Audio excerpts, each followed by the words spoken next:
Hey guys, what's up? It's FNAF Crafter 13 here, and welcome back to another video. And in today's video, this video is by far the biggest video probably ever. No, I say that all the time, but it isn't. But in today's video, we only have like 156 or 155 days until the FNAF movie 2 comes out, and the only thing we got is a teaser, and we could be getting a trailer within 2 or 3 days. But but while I'm waiting, I've wanted to feel like I wanted to know what the movie's going to be about. Obviously, it's about FNAF 2, but I want to show you my version of the Five Nights at Freddy's movie 2. What I mean is that I'm going to be like showing you not the full thing, but maybe I'll explain some scenes, some things, but you know what I mean. And I'm going to be explaining some of the parts in this video. I mean, not some of the parts, probably even explain the whole thing. But I'm going to show you my version of the film, and I'm going to see if you guys like it. So anyway, guys, and that's all I got to say. Like and subscribe, so you can see the official trailer if it's releasing on Thursday this week, or another day after that, because I'm tired of waiting. But guys, like and subscribe, and hit the bell for further notifications. And without further ado, let me show you the Five Nights at Freddy's movie 2 explained by me, my version. Here we go. It's been 2 years ever since the incident at Freddy Fazbear's Pizza. The whole thing with the missing children and the 5 animatronics. William Afton showing up and trying to kill them, but it doesn't work, and he gets brainlocked, and he dies. 2 years have gone by. It's currently 2002 on early October. We get some flashbacks from the first movie with a narrator. It can be Abby, Mike, or Vanessa if you want.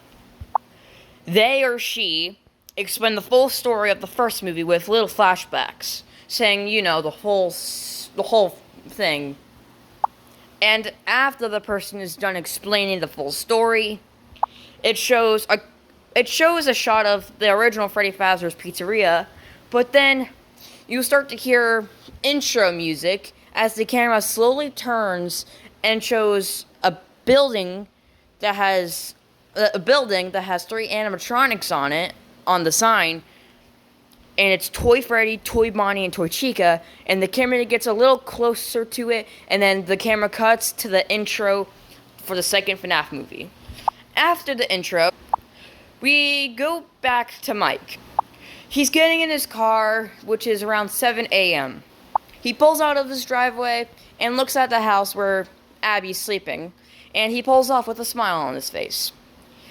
Him and she have moved into a new house after Mike got a new and better job as a construction worker, contractor of some sorts. And they found a better house than that one-story house they lived in back in the first film. Also, around this time, Vanessa is awoken from her coma. She can run, but it takes a while to learn because she's been in a coma for a while. And her stomach is still hurts ever since she got stabbed by her own father. And she visits Mike's house and Abby, and she's sort of become a family friend. Mike still has problems trusting her because Vanessa is William Afton's daughter, and William Afton killed Mike's brother, so Mike sometimes has a hard time trusting Vanessa. And for Abby, she's officially gone to middle school at a different new place called East Lake Middle School. She likes it there. She's probably made a couple friends. We don't really see them, but we know she's having an alright time at her new school. And it shows a shot of a couple co-workers putting up a brand new sign above the sign of the school, which reads, Science Fair, this late October. Science Fair, October 5th. Abby's excited, but is still upset because she doesn't know what to go and take with her to the science fair, and she's worried that people will make fun of her for not bringing one. But Abby has trouble, thinking about new things, and always remembers the Freddy's incident. The whole missing children's incident, Vanessa getting stabbed, Mike getting kicked by a giant yellow rabbit. She still has some PTSD about it, and Mike and Vanessa always comfort her. That is until one day, Abby is bored and she's looking up at her ceiling in her new room. Mike is in the kitchen, just chilling, reading a book, or something like that, or in his room working out. And Abby decides that, you know, I'm just gonna head back to Freddy's. I'm not gonna go in, I'm just gonna check out the place. So she gets on her bike and sneakily leaves the house and drives down a couple miles until she gets to none other than Freddy's abandoned parking lot. And since 2 years has passed, the building looks more abandoned. The gate that was supposed to be locking the door, one of the gates has fallen off. There's more weed on the building, and it's disgusting. The camera that was next to the door is now yellow after decaying, and the camera's obviously not working. But she sees the building, and she remembers her memories from Freddy Fazbear's incident. And she takes a breath and takes a couple steps towards the building. But then she stops dead in her tracks as she sees posters on the door. So she walks up to them, pulls one of the posters down, and reads it. The poster says, and I quote, October 12th, calling anyone and everyone, you're invited to FazFest. Abby is confused as she reads the name FazFest. Fazfeest. Abby is really confused. Is there really a convention or carnival for Freddy fans? She looks at the other posters, which are green, blue, purple, and red, and on one of the posters, there's another poster that reads, anyone and everyone, you're invited to FazFest. But there's more words. Come celebrate. Freddy, Bonnie, Foxy, Chica, and so many more. Your way. Dress to impress. Costume contest. For the fans, by the fans. October 12th, 131 Maple Street. Abby drops the poster in shock. How is this possible? What does the word and so many more mean? She knows that there was only 5 or 6. Freddy, Bonnie, Chica, Foxy, the cupcake, and that golden bear suit that showed up at her house one time. And her Aunt Jane went missing right after that. But she doesn't really care about Aunt Jane. All she knows is that she just saw her laying in the kitchen and never saw her again. So, Abby looks down the road, but doesn't see anything. She knows that Maple Street is a couple feet away into town, so she crumbles up a poster onto like a little rectangle square, puts it into her pocket, gets on her bike, takes one last look at the pizzeria, and pulls out of the parking lot. A couple shots of her driving down the road on the sidewalk, she gets to the FazFest. A bunch of people are there wearing funny costumes of the animatronics. And there's a bunch of carnival games, there's stands for plushies. There's a lot of stuff, like convention games. And she is confused about many people were here. She didn't realize that there was this many fans at the place. So she sneaks in past the cash register, because of course you have to pay to get in, but Abby is like 12 in this, so she doesn't really have money. So Abby walks in and looks around the place and tries to navigate through the harsh crowd. After a couple minutes of walking around the FazFest, she encounters a stand full of green robotic toys. She doesn't know what the toys are because she's kind of away from the distance. She takes a couple steps towards them and pulls one of them out of the pile. She reads the toy, a Faz talker with a picture of Freddy, but not really Freddy, a Freddy version with rosy red cheeks, and the face looks kind of different. And next to the Freddy head is a small speaker, and at the very bottom is as little as a small rectangle, and on the small rectangle is a bunch of like lines that look like lines on an alarm clock.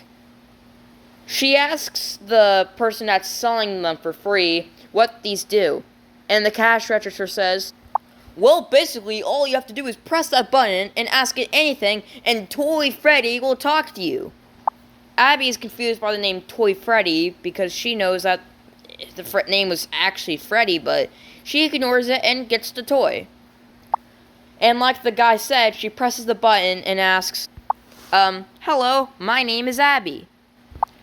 And the lines at the bottom read, hi, in a robotic voice. She cracks a smile and gets on her bike, carefully making sure not to drop it on the sidewalk. And she calmly sneaks back into her house and goes onto her bed and messes with the toy for a couple hours. And when Mike walks in, she quickly hides the toy, not wanting him to see Freddy on the thing. Mike tucks her in and he leaves. But Abby doesn't fully go to sleep. She obviously picks up the toy and continues talking to it. It asks her, like, how old are you, and how was your day, and how was your night, and, like, typical questions to ask a 12-year-old. The next day, Abby gets up and secretly takes the talker to school with her. Of course, she can barely watch the teacher do the lessons as she's too focused on the talker. She gets in trouble and gets sent to the principal's office, but she's let off with a warning saying, like, you need to pay attention, but if you're caught watching that toy during school again, we're going to take it away and call your guardian to come take it away from you. Abby is shocked and kind of upset because she obviously knows Mike doesn't want her to find out about this. So when Abby gets home, she drives on her bike, and before she enters her house, she talks to the fast talker, but then it starts acting weird. It starts a little glitching, but then it starts asking really weird questions like, take me, go to the place, and take me back. Abby asks it, what, take you back to Fast Fest? The toy says no, and Abby continues talking to it. And for some reason, it knows where she lives. Granite Falls, Minnesota. P.S. I don't really know if that's where the movie takes place, but there's literally so much evidence that the movie takes place there. So back to the movie. The toy knows where Abby lives, and she is confused and kind of scared. The toy tells her to get on her bike and drive over back to Freddy's parking lot. Abby gets to Freddy's, and as Abby gets off her bike, the toy then shouts no, and it startles Abby a little bit. So Abby talks to the toy and says, what do you mean? I'm right here where you said I'll be. You know, you said go to Freddy's. The toy then tells her to look over to her left, and she does. And the toy tells her to take a couple steps forward. She takes maybe like 15 steps forward, but as she takes the final step, Abby stops dead in her tracks, almost dropping the toy. Next to the Freddy's parking lot, there is another building, like I said in the beginning of this video. The one that had Toy Freddy, Toy Bonnie, and Toy Chica on it. Abby is shocked and is shell-shocked. She goes and talks to the toy saying, there's another location? The toy says yes. The toy then beckons Abby to go towards the new location. So she carefully takes a couple steps over to, the pizzeria. And she stops dead in her tracks outside the front doors. The new sign reading Freddy Fazbear's Pizza instead of the original name at the old location reading Freddy Fazbear's Pizza Place. But this location is so much older. There's more debris and half the sign is broken down. So she carefully takes a couple steps forward and opens the door. We then cut to Mike and Vanessa, talking about stuff. It turns out Vanessa came over right before Abby went to go to Fast Fest. No, not to go to Fast Fest. To go to the pizzeria like the toy instructed her to. They're talking about Abby and such, and it's going really good. They then talk about Freddy's, and both Mike and Vanessa don't really want to talk about it, but they brought it up, and so now they have to. They bring up how William Afton has to be dead and that he won't get tormented her anymore. That he won't get tormented her any. William won't torment his daughter anymore. Mike heads over to the bathroom, and Vanessa just sits there holding a cup of coffee in her hand, and she kind of looks around. But then, in the back of her head, she hears the name Vanessa, her name, call her softly. She turns around and calls out, "Mike? Mike, was that you?" She gets up and walks over to the sound, but there's no one here. But then she hears a demonic male deep laughter coming from her side. Out of scaredness, she pulls out her gun from her pocket and she points it at a closed door, but then the door starts to shake and the doors all suddenly open at once, and at the very end of the hall is William Afton, standing there demonically. Vanessa, she gets startled and drops her gun. She then runs away, but then, for some reason, she kind of like has a daydream of William standing at the top of her stairs at her own house. She looks around. Yeah, she's back in her old house. No, not her old house, but Vanessa's new house. William runs down the steps after Vanessa, and there's this whole montage of Vanessa seeing William Afton everywhere.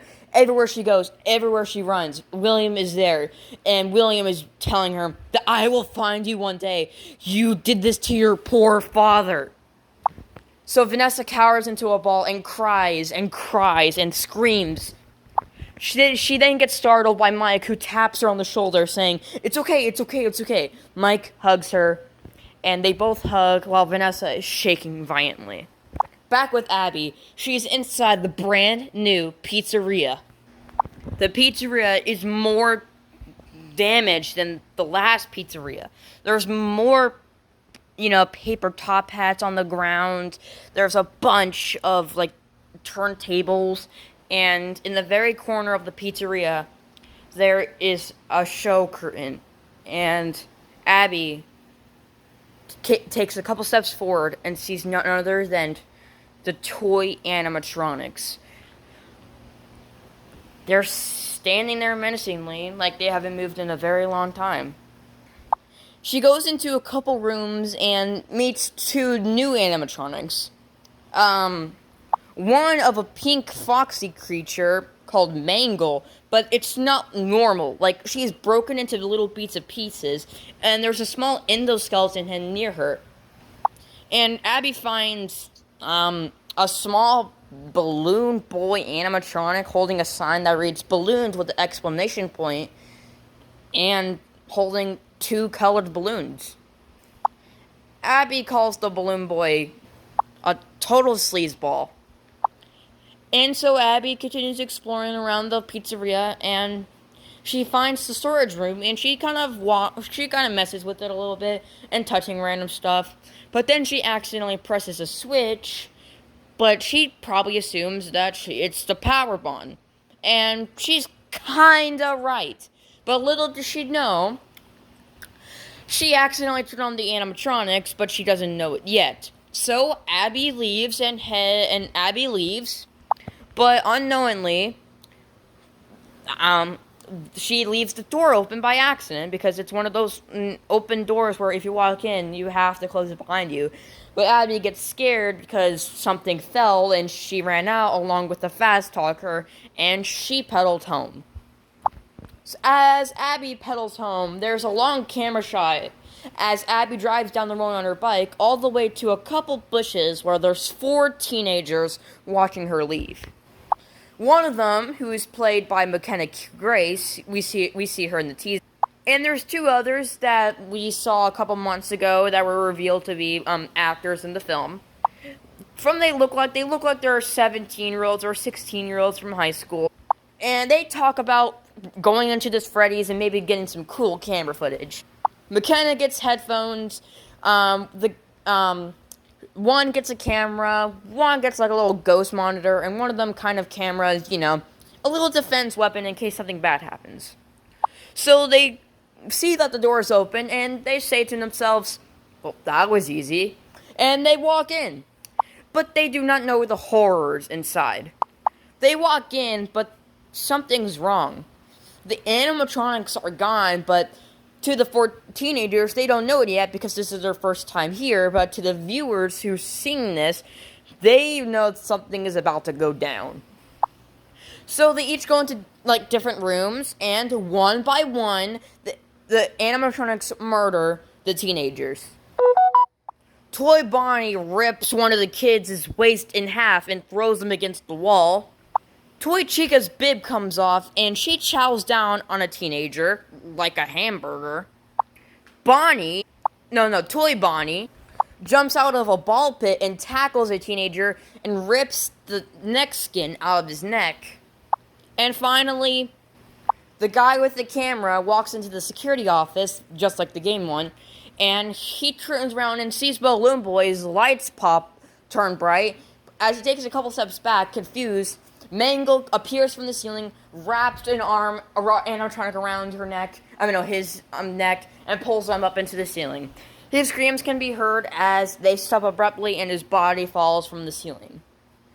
Then McKenna's character, who is secretly not exploring, but just sitting in a dining room, just wanting to head home. But then she hears the body of the guy with the camera hit the ground, and she runs over to the office and sees one of her best friends dead, all dismembered. She screams in terror as she tries to run away, as she feels something sharp cut her Achilles. She falls to the ground in pain, but then she looks up and sees a disgusting yellow rabbit who smells like rotten flesh stand on top of her, and that's all we see. McKenna screams as the blade of a yellow-armed animatronic swings through the air, and it cuts to black. The camera then shows the main dining room is all 4 of the animatronics: Toy Freddy, Toy Bonnie, Toy Chica, and Mangle go up to the dining room and talk in robotic fun voices telling them, "The job is finished. The job is finished." Toy Freddy and the rest of the animatronics turn around, and once again, the pizzeria doors are left open. They then walk outside, and they realize that there's no burial air system. It's like they could go outside. They all look at each other, and they all take steps forward. And over the course of maybe 5 minutes, we're seeing a montage of every single animatronic going to every single place and killing everyone in its sight. There's Toy Freddy goes to a retirement home and splits an old lady in half. Toy Chica goes to East Lake Middle School and kills the principal. Toy Bonnie walks into a shopping center and gruesomely bangs a man's head against his shopping cart until his whole face is gone. And Mangle just starts killing random people who get in her way. And obviously they're inside, and she sneakily kills them from the ceiling and pulls them up into the ceiling. The montage ends as Vanessa, in her office as a police officer, is getting so many call reports of seeing 7-foot animatronic animals with glowing red eyes over 7 feet tall walking around the town and the overcoast of the entire town's population. Vanessa is obviously shocked and is getting deja vu. Obviously, the animatronics from the first location don't go out, but she feels seeing these 7-foot robots with glowing eyes. That gets her the deja vu. So, after her job, she speeds over to Mike's house and tells Mike, Mike, I think they're back for us. They're out there, Mike. Mike obviously doesn't believe her, and she is trying to tell him, yes, it's real, Mike, that this is going on again. Mike doesn't believe her, and Vanessa leaves disappointed. Maybe they were just animal sightings, maybe with the condition that makes them tall, but deep down, she obviously knows that, yeah, there's something that's connecting them, that's connecting these animals to Freddy's.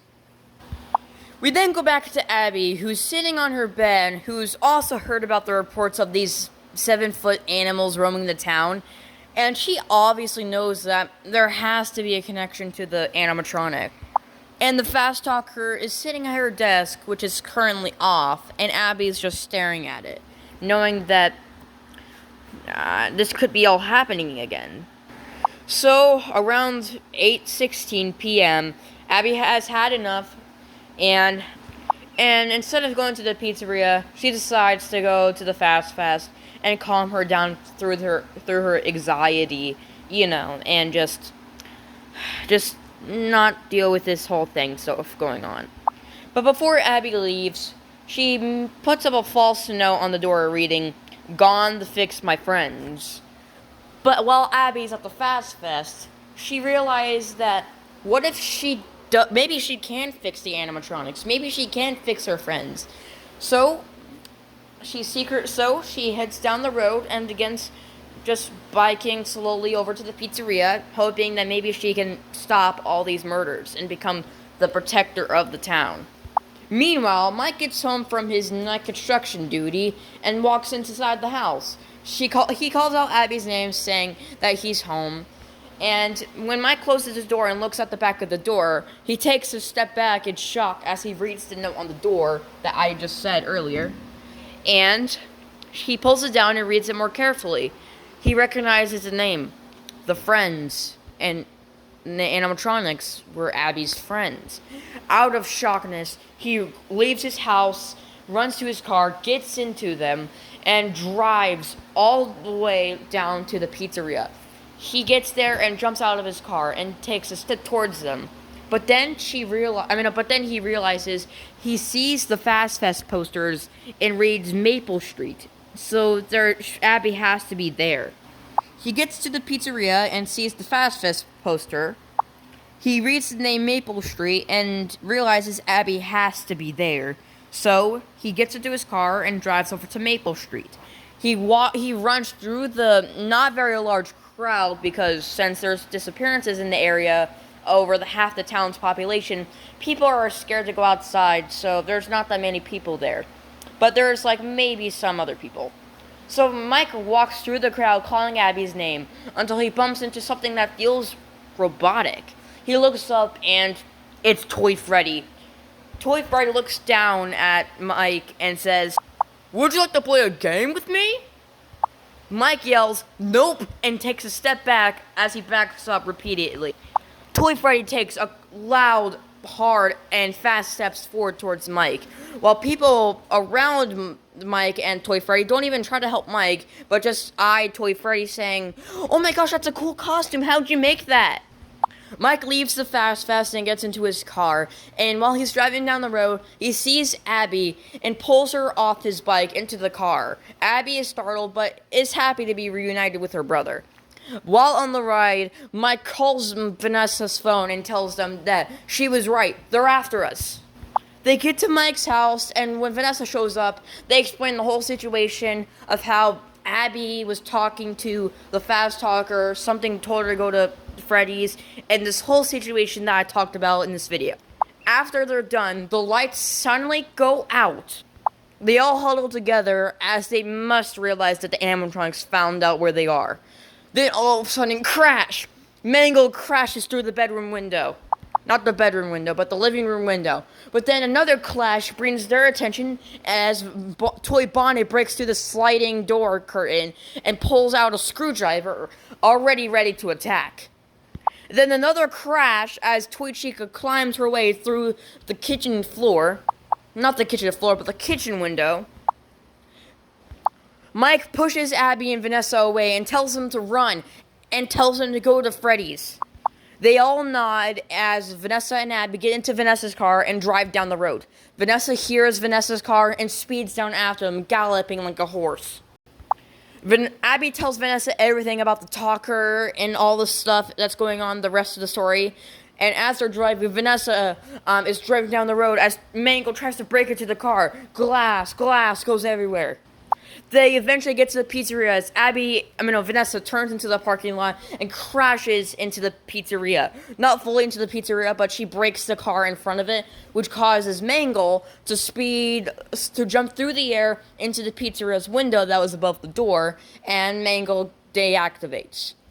Vanessa's car is totaled, so Mike arrives along with a magnetician, and they take Vanessa's car away, and they all head in Mike's car. And there is a very, very long shot as the camera moves from outside the pizzeria all the way through the broken window into the dining room to Mangle's deactivated body, where it shows Mangle's endoskeleton eye coming back on with a animatronic wiring. End of scene. Alright, well, guys, that was part 1 of FNAF Movie 2, explained by me, my version. Hope you enjoyed this video, and I'll see you all in the next video, and there'll be a part 2 sometime later today, and it'll come out later today, like I said. Hope you enjoyed this video, and I'll see you all in the next video. Bye-bye.